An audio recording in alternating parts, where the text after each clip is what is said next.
So instead of having to be interrupting as much, I'm just going to put this one sign here. I hope you can read it. Dang. Anyways, well, that's the best I can do. So we got this nice little cool fireplace here for you to look at. And then we got this little sign here on top of this, and that way it's just the 1 year. We're doing the 1 year Bible read challenge, and we're in Genesis 18 to 20 tonight. So we appreciate you joining in. Like and subscribe if you enjoy the content, and hope everybody had a good, safe New Year's today in 2026.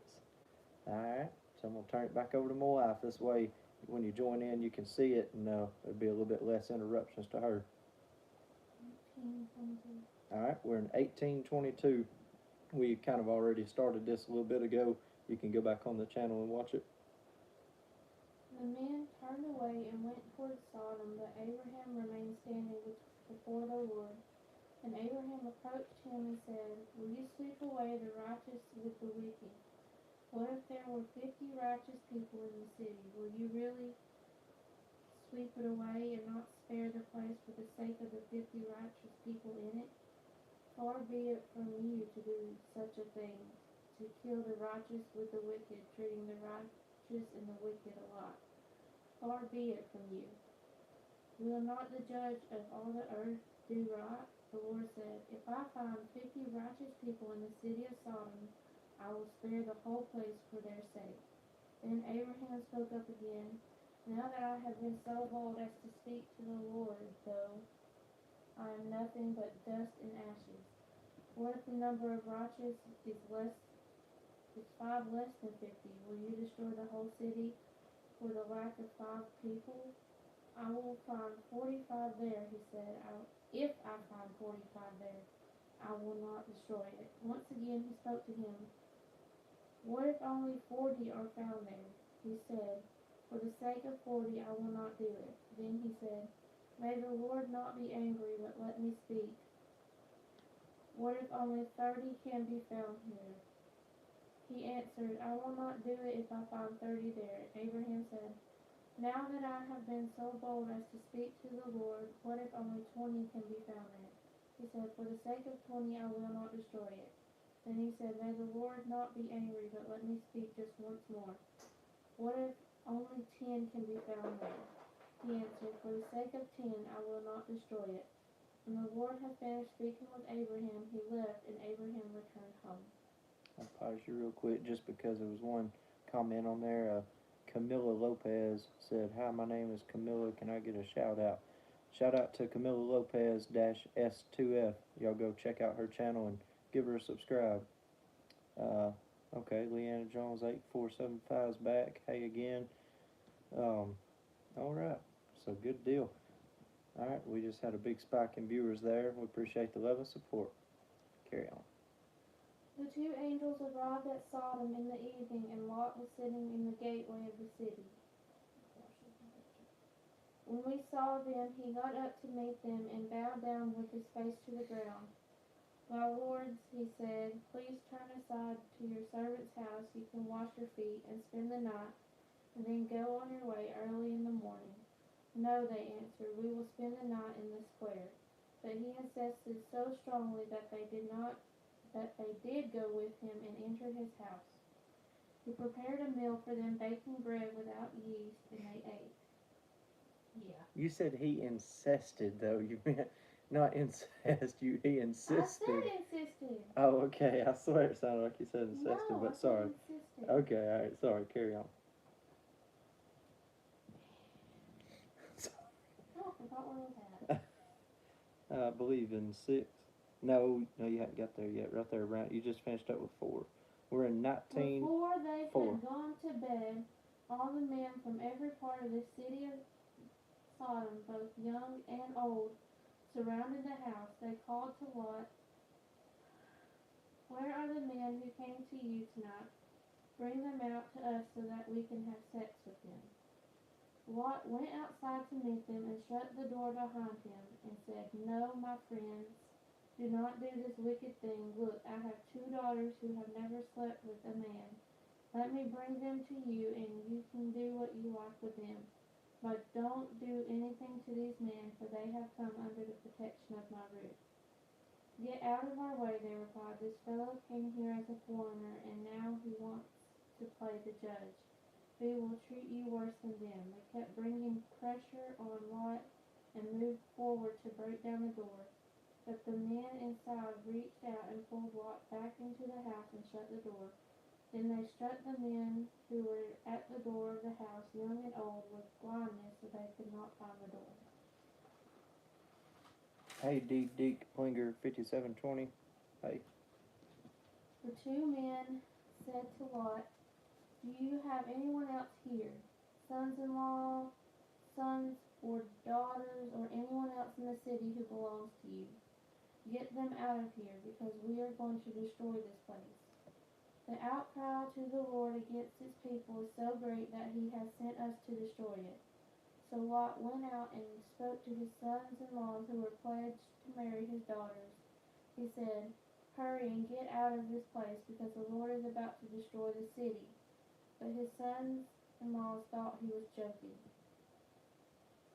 With the coming of dawn, the angels urged Lot, saying, "Hurry, take your wife and your 2 daughters who are here, or you will be swept away when the city is punished." We're in Genesis 19:16. Jocelyn Perez. When he hesitated, the men grasped his hands and the hands of his wife and of his 2 daughters and led them safely out of the city, for the Lord was merciful to them. As soon as they had brought them out, one of them said, "Flee for your lives. Don't look back and don't stop anywhere in the plain. Flee to the mountains, or you will be swept away." But Lot said to him, "No, my lords, please. Your servant has found favor in your eyes, and you have shown great kindness to me in sparing my life, but I can't flee to the mountains. This disaster will overtake me and I will die. Look, here is a town near enough to run to, and it is small. Let me flee to it. It is very small, isn't it? Then my life will be spared." He said to them, "Very well, I will grant this request to you. 2. I will not overthrow the town you speak of, but flee there quickly, because I cannot do anything until you reach it." That is why the town was called Zor. By the time Lot reached Zor, the sun had risen over the land, and the Lord rained down burning sulfur on Sodom and Gomorrah from the Lord out of the heavens. Thus he overthrew those cities in the entire plain, destroying all those living in the cities and also the vegetation in the land. But Lot's wife looked back, and she became a pillar of salt. Early the next morning Abraham got up and returned to the place where he had stood before the Lord. He looked down toward Sodom and Gomorrah, turned toward all the land of the plain, and he saw dense smoke rising from the land, like smoke from a furnace. So when God destroyed the cities of the plain, he remembered Abraham, and he brought Lot out of the catastrophe that overthrew the cities where Lot had lived. We're in Genesis 19:30.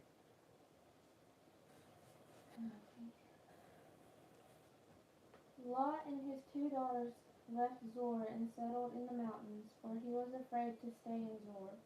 He and his 2 daughters lived in a cave. One day the older daughter said to the younger, "Our father is old, and there is no man around here to give us children, as is the custom all over the earth. Let's get our father to drink wine, and then sleep with him and preserve our family line through our father." That night they got their father to drink wine, and the older daughter went in and slept with him. He was not aware of it when she lay down or when she got up. The next day the older daughter said to the younger, "Last night I slept with my father. Let's get him to drink wine again tonight, and you go in and sleep with him so we can preserve our family line through our father." So they got their father to drink wine that night also, and the younger daughter went in and slept with him. Again, he was not aware of it when she lay down or when she got up. So both of Lot's daughters became pregnant by their father. The older daughter had a son, and she named him Moab.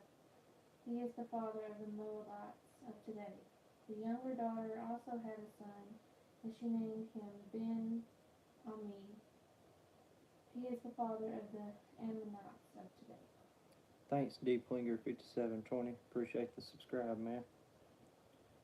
A lot to unpack there. That was something. Alright. One more. Oh, we got another chapter? Oh, yeah, duh, that's right. If you want me to, I can read a little bit of it. Alright. So we're in Genesis chapter 20. Go ahead. Now Abraham moved on from there into the region of the Negev and lived between Kadesh and Shur. For a while he stayed in Gerar. And there Abraham said of his wife Sarah, "She is my sister."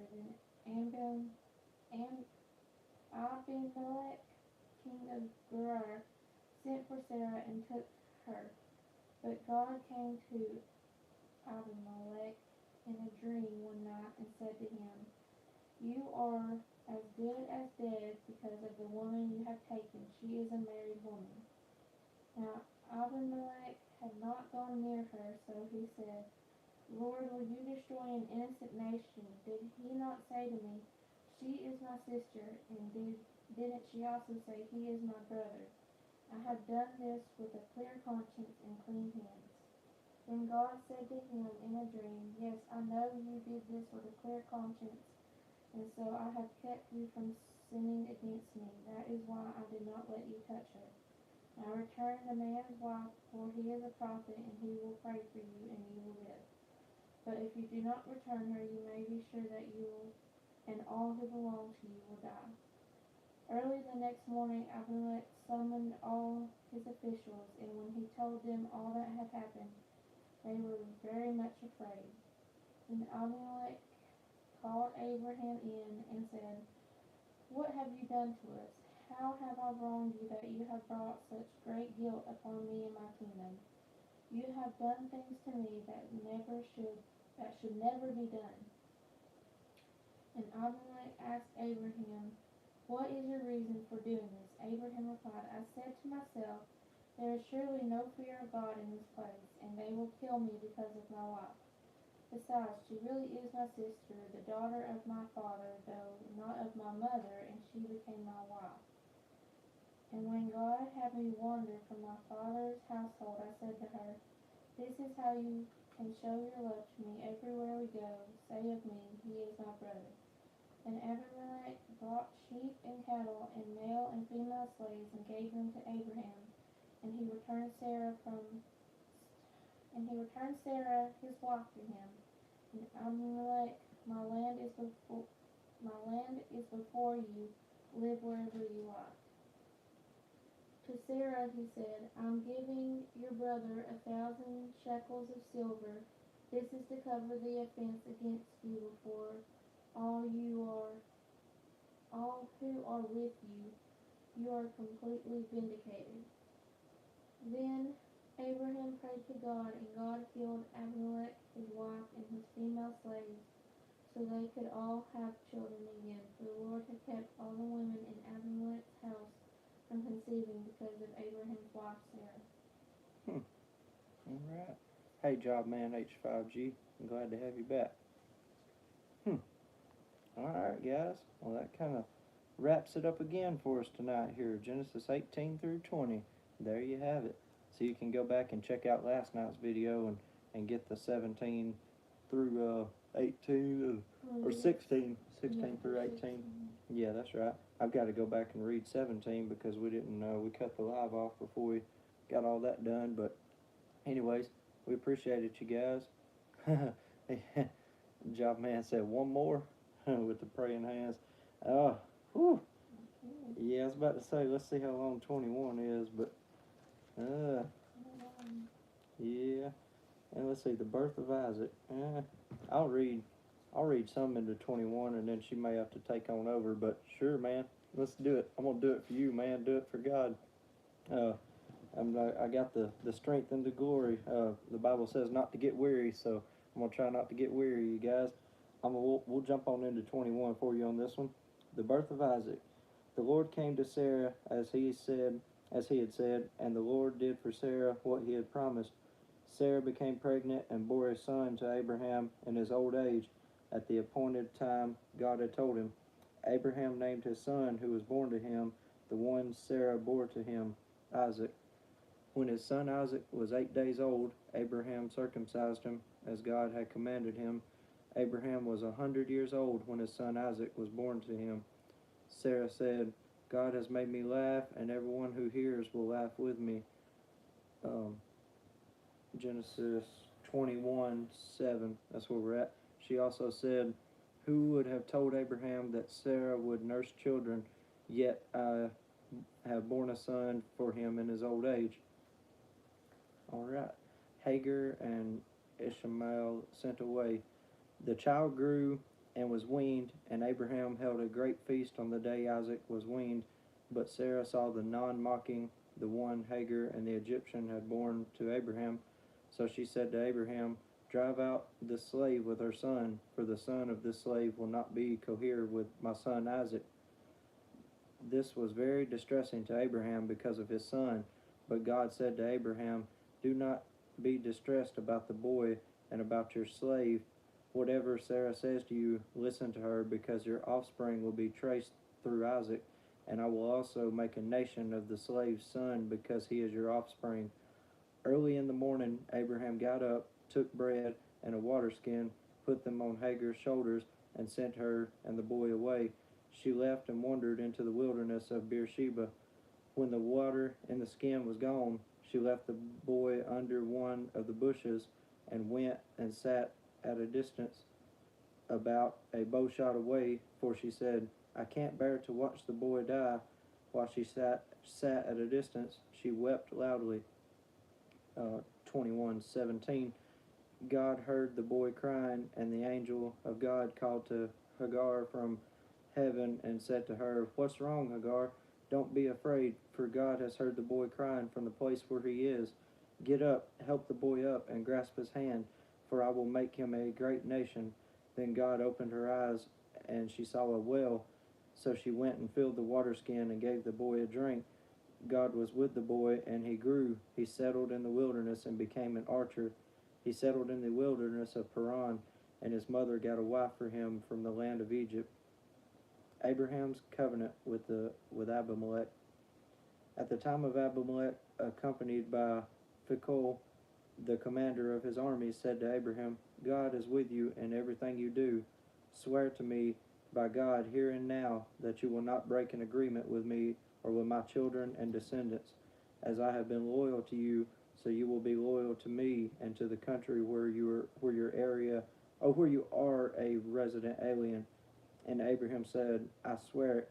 But Abraham complained to Abimelech because of the well that Abimelech's servants had seized. Abimelech replied, I don't know who did this thing. You didn't report anything to me, so I hadn't heard about it until today. Abraham took flocks and herds and gave them to Abimelech, and the two of them made a covenant. Abraham separated 7 ewe lambs from the flock, and Abimelech said to Abraham, why have you separated these 7 ewe lambs? He replied, you are to accept the 7 ewe lambs, or ewe lambs, EWE, from me, so that this act will serve as my witness that I dug this well. Therefore that place was called Beersheba, because it was there that the two of them swore an oath. After they had made a covenant at Beersheba, Abimelech and Phicol, the commander of his army, left and returned to the land of the Philistines. Abraham planted a tamarisk tree in Beersheba, and there he called on the name of the Lord, the everlasting God. And Abraham lived as an alien in the land of the Philistines for many days. All right. So that right there was Genesis 21, you guys. We went ahead and done one further one in. Oh, Job Man said, thank you so much. We appreciate it, man. So yeah, tune in tomorrow, and we'll be hitting the Genesis 22 through 20, maybe 5. Yeah, 22 through 25 tomorrow. Well, hope you guys had a good New Year's, and keep being safe and have fun, and hope y'all have a great day tomorrow, great safe day if you go back to work.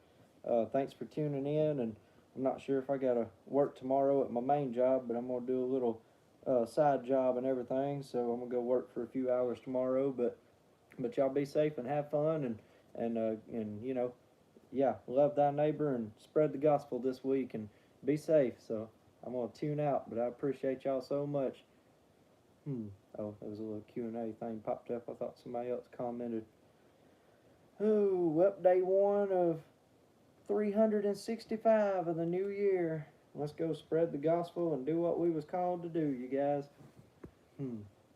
We appreciate all the love and support to the channel. Y'all stay tuned for a good week.